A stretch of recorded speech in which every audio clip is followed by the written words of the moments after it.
Hello everyone. We are going to start with the introductory lecture of performance management. All of you who are attending this performance management must have completed their F2, so I'm assuming that you guys have done that.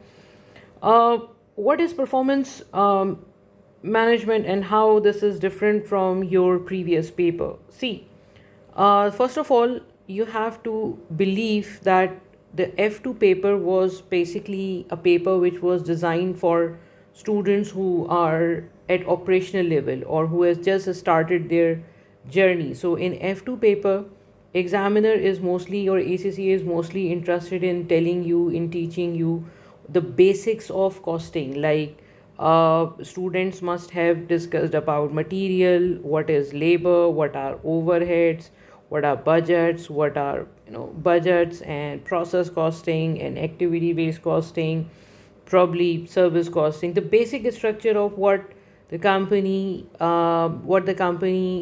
is doing and how the company is preparing its cost, what are the material costs, labor costs. See, basic things are actually told in F2, right? Now, what is performance management? Performance management is basically you have to assume that from the initial level, now you just got a promotion and now you are at the middle tier. Middle tier, in the sense, you are the managers, right? So you have to take multiple decisions. You have to decide about a lot of things. You have to do the planning part, budgeting part, and you have to analyze sort of reports and everything. So it's different. And if someone says that what is the course structure of F5 and F5, so I'll say it's around 50% calculation and probably 50% theory. So that means you have to understand the logic, you have to understand the calculation, you should be able to interpret what you have calculated. So that's extremely important. And to be very honest, if you are saying that 50% theory is not rote learning, it's like application of your knowledge. So mostly it's the part of performance measurement part, or mostly it's the part of variances where examiner generally is interested in asking the theoretical questions, right?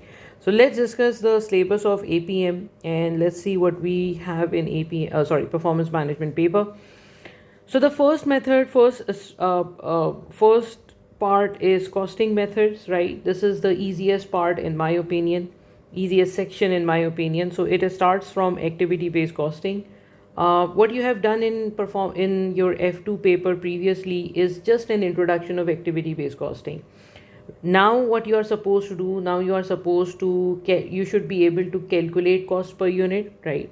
You should be able to calculate cost per unit under activity based costing, and you should be able to analyze your results, that if the company is switching from absorption costing to activity based costing, how the cost is changing, why the cost is changing, what will be the benefit for the company in terms of costing, in terms of pricing, what can be the disadvantages of ABC.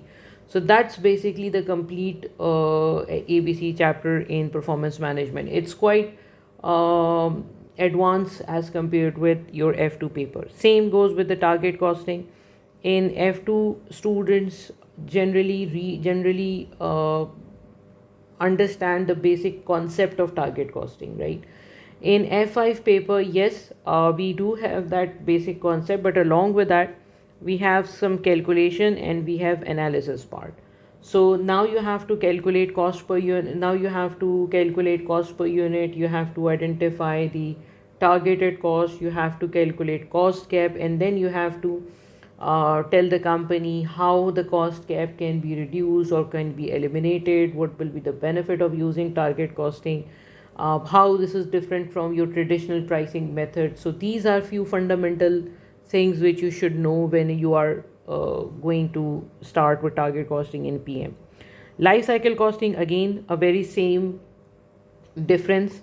You have to calculate life cycle of the product, and then you also have to analyze that what will be the cost structure, how the company is going to charge with the customer, what will be the benefit of life cycle costing, how different at different stages of product life cycle the product behave, how much you will spend in marketing. So all these things should be is the part of life cycle costing. Throughput costing, this is a new term for you definitely, and this is something which is which is new and which is basically the advanced version of marginal costing, right? So there are computations and there is analysis. Computational and analysis both will be examined in the paper. Environmental management accounting, this is mostly theoretical part. It's not calculations are not here. Generally, calculations or KPIs are generally asked in APM paper, not in performance management. So it's mostly theoretical part. It's 90% theoretical. So this is basically the first part of ACCA performance management or F5 paper. Generally, it's examined in section A in MCQs and in section B, right? This is something we will discuss later, but this is generally the part of section A and section B. You will not experience any question in section C where there are lengthy question and you are required to do the constructive response one. Then the second section is standard costing and variances. Now for standard costing and variances, it's extremely important for you to know what you did in F2. Like in previous topic, there is even if activity based costing is something which you have already studied in F2, I generally start with the basic introduction of ABC and target and life cycle costing, everything. Standard costing is something which you guys have already studied in your F2 paper, but definitely there are certain students who are unable to recall what they have studied in their F2 paper. Maybe they got exemption, maybe they have cleared F2 some time back. So what I did is I have kept few introductory lecture or few revision lectures in the syllabus, so that in the LMS, so that you can watch and understand and have a quick recap of what you guys did in F2 paper, right? So whatever you did in F2 paper is the initial one. Now we have some advanced variances. Variances is can be asked in section A, it can be asked in section B, and it can be asked in section C. In all sections, examiner can ask this topic. Mostly it's asked in section C. Generally, whatever the question examiner asks, generally it's 50%, it's 50% calculation and generally it's 50% theory, right? So generally what happens is that examiner will ask you to perform a variance analysis. Maybe it can be mixed variance, it can be sales variance, it can be planning and operational variances, it can be ABC variance, whatever variances is, right? So in section A, examiner will ask you to do the variance calculations, and in section B, examiner will ask you to analyze the situation, that what these variances are depicting and how you can analyze whether the company performed well or not, whether manager performed well or not, right? So you have to first analyze, calculate everything, and then you have to make the analysis of whatever you did in part A. So in my opinion, it's not a rote learning thing, but it's something where you have to connect figures with the theory, with the situation, right? And sometimes the student will ask that why we are calculating these variances, because system is going to calculate everything. Yes, system will calculate everything, but obviously you should know what do you mean by all these variances and what sort of decision you can take. So that's basically the main part of variance theory. Okay. Then the third section is decision making. This is mostly number crunching. I mean, there is not a lot of theory involved here. Mostly there are decision making techniques, and in my opinion, this is something which is a lengthy part, because if you see variances, all these parts are related to each other. Like mixed variance and sales variance both have very similar pattern of calculating the variance. Planning and operational variance is something where if you can understand one formula, you can understand all formulas. ABC variance is a little bit different, but it's not a big deal. But if you see this decision making, all the topics are completely different from each other, right? So decision making mainly involves, I believe, around 70 to 80% it's calculation, and 20 to 30% it's theory. I mean, examiner can ask you to discuss any other factor which you think would be relevant for this decision making. So where you have to do some ethical discussion, some motivational discussion, something related to it, the decision, right? So relevant costing is a new topic for you because those students who have completed their foundational. So this is the part of paper 4, but I don't think it's quite relevant because definitely it's a concept which generally students forget. So relevant costing is a new topic. Limiting factor is basically a scarce resource. Linear programming and limiting factor both are same topic. I mean, linear programming is an advanced version of limiting factor, but you don't have to worry about linear programming. It has nothing to do with programming. It's just a name which has been given to linear programming. Cost volume profit analysis. This is some sort of if someone has studied CVP before, because there are A levels students who have studied CVP analysis before as well. So this is basically a situation where you have multiple products and you have to deal with the break even and margin of safety related to multiple products. So obviously this is an advanced version. Pricing is again a new topic which is not the part of F2. So pricing is a new topic, and this means this is basically sort of economics concept. I'm not going to deal with the discussion of it, but this is the part where you can face some sort of theory questions. Risk and uncertainty is extremely important. It's an extremely lengthy topic.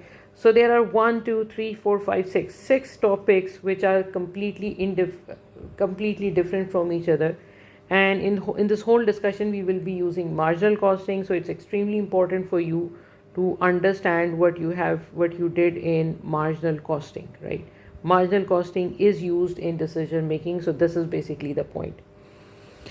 The next one is performance measurement, right? This is extremely important topic, and I believe that this is the first topic which is quite tricky because there is no standard rules and regulations for performance measurement. I mean, there can be any scenario company. There are multiple sort of companies which can face different sort of scenarios, and any scenario can come in your paper. So the best part is that if you see the previous topics, every topic has a specific pattern, right? But performance measurement is something which doesn't have any specific pattern, which means that the good part is that you don't have to memorize anything. You just need to see the scenario and apply your knowledge, right? The worst part is that there is no specific rules and regulations. So whatever you have to do then and there, because we can prepare you that what sort of situation how you are supposed to write, but whatever question will come in your paper will be entirely different from what came in past. Most probably it will be different from what came in past. So that's basically a challenging part. So balance scorecard is something which you guys have already studied in F2, the basic introduction of balance scorecard. In F5 we are going to do this in quite extensive form. Building block model is, I think, also the part of F2, but here we will again do an extensive form. Like you have to apply, examiner will give you a scenario and you have to apply these concepts in order to analyze whether the company performed well or not. Performance analysis, this is the same thing. Okay, responsibility centers is something which you guys have basic idea that what are cost center, profit center, revenue center, investment center. So this is the similar thing, but the way of asking question will be obviously different. You will be given more different complex situation, and you have to analyze the return on investment, residual income, comment on that, whether the company performed well or not, what are the problems, what are the issues, everything you should know in order to do this. Transfer pricing is a completely new topic for all of you.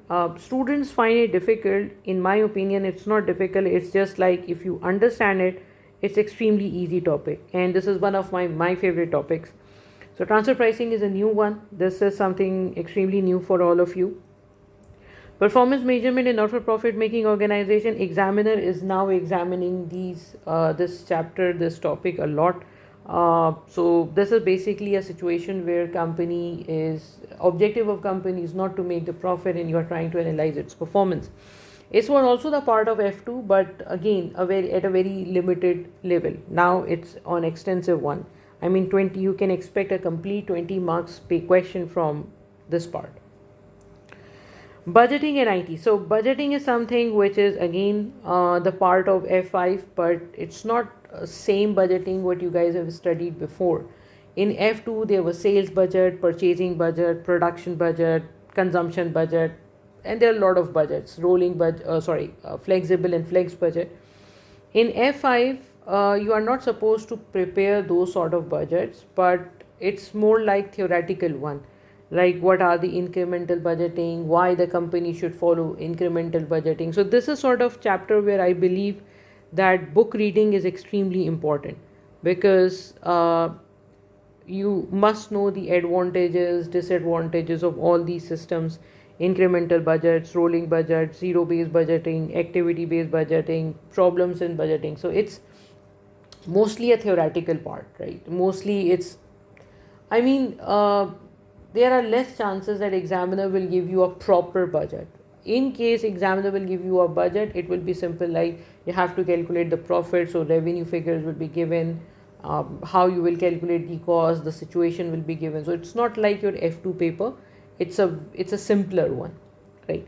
IT system related questions are not extremely common, but these are generally asked in section A.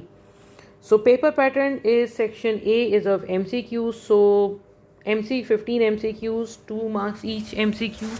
So that is equals to around 30 marks, right? Then there are 10 multiple task questions. Multiple task questions means examiner will give you a scenario like in F2 paper. Examiner will give you a scenario and examiner will ask 5 independent questions from it. So you have to answer those questions. So this is the next part, and the last part is section C, where you have to write the answer. From in the first 2 sections you don't have to write anything, you just have to click. In the last part, which is a new one for you if you are coming from an F2 background, you have to write a complete answer. You have to perform it in Excel. So that's basically the difference which is in section C. So section A generally comes in section A, which is costing method, generally comes in section A. However, all other topics can come in any section, right? So that's the most important part. What is the way forward? How we will cover this performance management in our section, in our session? You will get recorded lectures, right? Recorded lectures are pre-recorded lectures, will be the part of LMS. You can watch it anytime as per your convenience. There will be some regular live sessions to deal with examination related issues, and these will be mainly related to variances. Variances and performance measurement. So I will cover these 2 topics in the live sessions, because I have to tell you guys how you are supposed to write the answer and which factors you should consider, which factors you should avoid in writing the answer. So this is extremely important. So we will have 3 to 4 sessions, right? MCQs at the end of each topic. When you complete the first topic, you will get some MCQ related. I will be sharing it MCQs of each topics with you, so that you can understand the concept. You can check if you understood the concept. WhatsApp support will be there. If you have any query, any problem, any issue, just WhatsApp me and I will try my level best to respond you. This is something which is important, that you will be getting feedback on your answer scripts, especially for variances and performance measurement, because these 2 areas are quite important with respect to writing, because students write horrible answers in these 2. So I really want you guys to you should know how to write the answer. So in live sessions we will cover that, and in case you are writing any answer, if you are solving any question and you want me to check the answer script, you can share it with me on WhatsApp, on my email address, and I will try and I will respond you in 1 day or maybe 2 days, right? And then at the end there will be mock paper and feedback session. So what will be the schedule of our sessions? First live session will be on 28th of June, right? I need to check if it's Sunday or Saturday, because generally we keep these things on Saturday. Yes, this is Saturday.